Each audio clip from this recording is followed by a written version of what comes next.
Good morning and welcome to this 10th episode of our MiniStealth tutorial series, where we're creating a small roguelike stealth-like game using GameplayKit and SpriteKit. And today we're going to be adding an additional level to show how we can implement multiple levels in the game. And this is fairly easy because we already did some groundwork. Our engine is flexible enough to accommodate multiple levels pretty easily.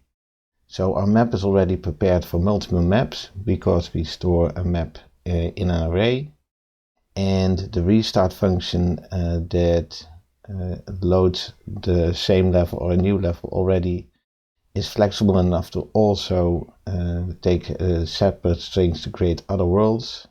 And all we need to do is to keep track on the map we're currently on, so we can determine the next one. And of course we need to come up with cool levels for the player to play in. I'll show you how to implement an additional level. However, I'm not going to show you how to make a cool and interesting level, because that's really something I'm not very good at. So it's just engine and it's not really that much gameplay. So what will we do? We'll create an additional map. This one will be very simple, and then we'll implement the level change logic in GameScene.Swift. So let's get started. So to create the additional map, we're going to cheat a bit. So we have our map strings, a property here that now contains the definition of a single map. And what we'll just do is we'll make a copy of that one. So we'll add an additional entry to the array, and we'll change it slightly to make it a bit more interesting, but also to quickly show that you're actually on a different level. So we now can see we have some additional walls. The rest we will keep the same. Then we will go into our game scene and implement the switch in the level switching logic. And the first thing we need for that is we need to store the level index we're currently on. So we'll create a variable called current level index, and we'll initialize it to 0. And then in our did move to view function, instead of initializing the world here, we'll just say restart.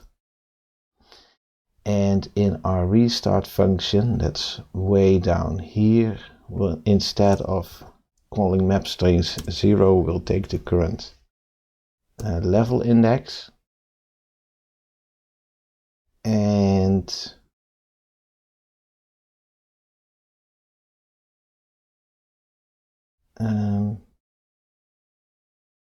let's also add the player's position that now has an X and a Y coordinate. Let's add the level here as well, so we can see in which level we are. And finally we need to implement the logic to change the level, and this we will do here if we in the key down function. If we won, we'll not just print out the message, we'll also set the current level to the current level index +1, but this might go outside of bounds of the array, so we'll take the modulus of map.mapstrings.count, and this way we can be sure we'll always have an index that is somewhere in the map strings array, as long as it has at least a single entry. This also means that once you have finished the last level, you go circle back to the first one. And here we'll say, instead of press R to play again, we'll say press R to go to the next level. And this should be enough. So let's walk around a bit. We can see we're at level 0. Let's walk around a bit.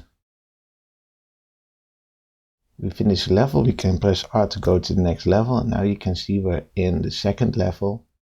That is sort of slightly more complicated, and once we've beaten this one, we circle back to the first one. So you can see we're at level 0, we're at level 1, and back at level 0. So this is how you implement multiple levels in our game.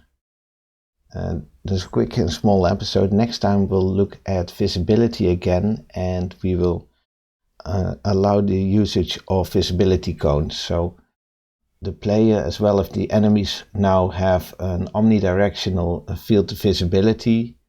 I want to make it so that you can only, especially the enemies, can only see what is more or less in front of them, sort of from a view frustum.